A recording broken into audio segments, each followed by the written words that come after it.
E equals mc2. It's the world's most famous equation, but what does it really mean? Energy equals mass times the speed of light squared. On the most basic level, the equation says that energy and mass matter are interchangeable. They are different forms of the same thing. The reaction that involves the change in the identity or characteristics of an atomic nucleus induced by bombarding it with an energetic particle is known as a definition. Fission is defined as the splitting of a nucleus into two daughter nuclei. Generation of energy, the amount of energy product. High molecular weight elements to release energy held by protons and neutrons in the nucleus of the atom. Uranium and plutonium are the elements that provide the most effective yield from fission.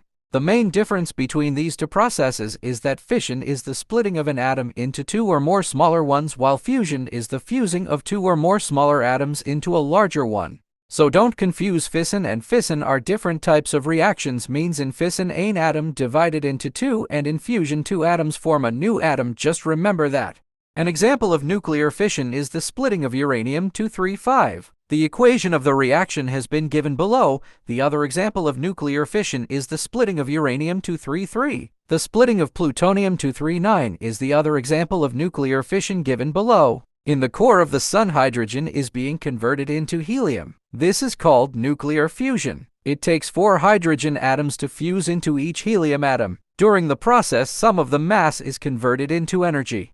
The water in the core is heated by nuclear fission and then pumped into tubes inside a heat exchanger. Those tubes heat a separate water source to create steam. The steam then turns an electric generator to produce electricity. The core water cycles back to the reactor to be reheated, and the process. While fission is used in nuclear power reactors since it can be controlled, fusion is not yet utilized to produce power. Some scientists believe there are opportunities to do so. Fusion offers an appealing opportunity, since fusion creates less radioactive material than fission and has a nearly unli. So meet you tomorrow, inshallah.